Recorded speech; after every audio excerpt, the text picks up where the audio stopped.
Assalamualaikum dan salam sejahtera. Hai, apa khabar semua? Video kali ini kita akan sambung bab 7 Fizik Kuantum bagi mata pelajaran Fizik tingkatan 5 KSSM SK 7.2 iaitu kesan fotoelektrik. Standard pembelajaran kita pada kali ini ialah 7.21 menerangkan kesan fotoelektrik.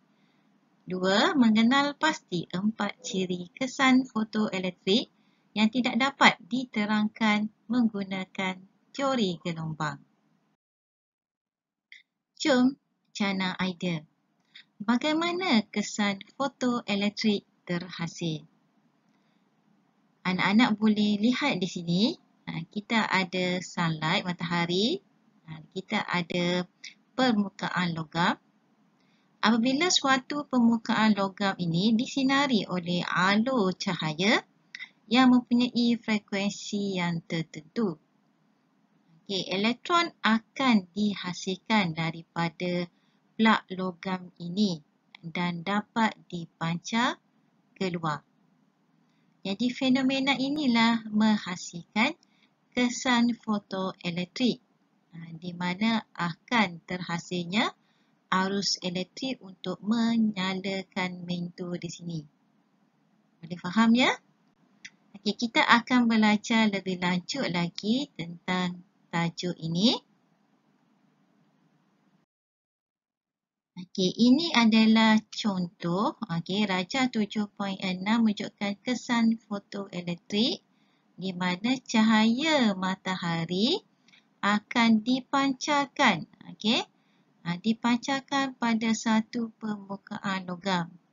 Jadi permukaan logam ni akan disinari oleh alur cahaya ni lah, dan dia akan membebaskan elektron. Elektron ni akan terpancar keluar daripada permukaan logam di sini. Inilah yang dimaksudkan dengan kesan fotoelektrik. Boleh faham ya anak-anak? Apakah kesan fotoelektrik?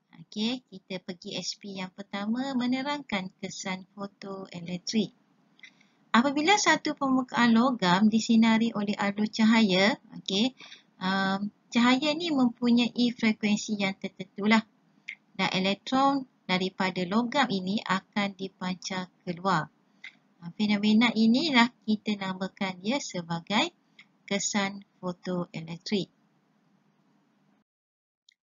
Apabila permukaan logam yang peka cahaya, iaitu pada plak katot di sini, disinari dengan alur cahaya yang tertentu, elektron akan dipancarkan daripada permukaan logam.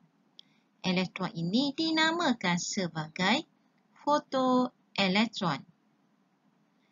Fotoelektron yang terpancar ni pula akan ditarik oleh anod yang berkeupayaan positif. Pergerakan fotoelektron daripada katot ke anod akan menghasilkan arus di dalam litar. Dan miliammeter ni akan menunjukkan nilai bacaan arus yang terhasil. Boleh faham ya? Voltan pengaktifan. Apakah sebenarnya voltan pengaktifan? Voltan pengaktifan VA, voltan A aktif, boleh diperolehi melalui pintasan Y daripada graf I melawan V seperti yang ditunjukkan dalam Rajah 7.9.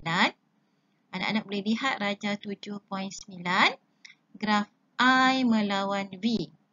Voltan pengaktifan VA mempunyai hubungan secara linear dengan 1 per lambda seperti yang ditunjukkan pada Rajah 7.10, di mana VA melawan 1 per lambda dan graf dia adalah graf linear. Kecurunan graf A melawan 1 per lambda M, kecurunan M bersamaan dengan nilai HC per E. Oleh itu, nilai pemala Planck boleh ditentukan sebagai ME per C, di mana H adalah pemala Planck. Boleh faham ya anak-anak? Okey, apakah ciri-ciri kesan fotoelektrik? Kesan fotoelektrik berlaku apabila cahaya menyinari permukaan logam. Elektron dalam logam akan menyerap tenaga dari cahaya dan terlepas dari permukaan logam. Menurut teori kinetik klasik, gelombang cahaya merupakan spektrum tenaga selanjar. Kesan fotoelektrik seharusnya menghasilkan berada pada sebarang frekuensi gelombang. Seterusnya, cahaya yang terang mempunyai kandungan tenaga yang tinggi dan boleh mengeluarkan elektron dengan cepat. Lampu sulur ni dipancarkan dengan laju yang lebih tinggi contohnya, ataupun cahaya matahari yang sangat panas mempunyai kandungan tenaga yang tinggi. Jadi akan mengeluarkan elektron-elektron dengan lebih cepat apabila permukaan logam dipanaskan. Cahaya yang malat pula mempunyai kandungan tenaga cahaya yang rendah. Maka elektron memerlukan masa yang lebih panjang untuk menyerap tenaga yang cukup bagi membolehkannya terlepas dan keluar daripada permukaan logam. Namun hasil eksperimen yang mengkaji kesan fotoelektrik menunjukkan bahawa pemancaran fotoelektron hanya berlaku pada frekuensi gelombang cahaya yang melebihi suatu nilai tertentu tanpa dipengaruhi oleh keamatan cahaya. Fotoelektron juga dipancarkan serta-merta pada frekuensi cahaya tersebut, sungguh pun keamatan cahaya rendah. Baiklah, seterusnya kita tengok apa itu ciri-ciri kesan fotoelektrik. Yang pertama, semakin tinggi frekuensi foton cahaya, semakin tinggi tenaga kinetik fotoelektron yang dipancarkan daripada permukaan logam. Ciri yang kedua, frekuensi minimum yang dapat mengeluarkan elektron dikenali sebagai frekuensi ambang FO bagi suatu logam. Yang ketiga, tenaga kinetik fotoelektron tidak bergantung pada keamatan cahaya.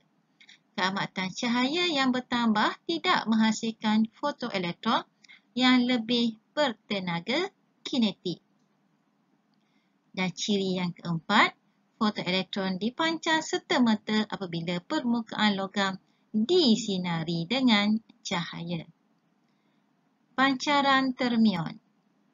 Pancaran termion ialah pengeluaran elektron dari permukaan logam melalui pancaran termion mengambil masa yang lama berbanding dengan pengeluaran elektron dari permukaan logam melalui kesan fotoelektrik. Dan ianya berlaku serta-merta. Apakah frekuensi ambang FO? Frekuensi ambang FO ialah frekuensi minimum yang boleh menghasilkan kesan fotoelektrik pada satu jenis logam. Baiklah, diharapnya anak-anak faham tentang kesan fotoelektrik yang terhasil daripada pemanasan cahaya pada permukaan logam. Okey, sekian dulu untuk SP yang kedua bagi tajuk fizik kuantum. Semoga berjumpa lagi. Bye.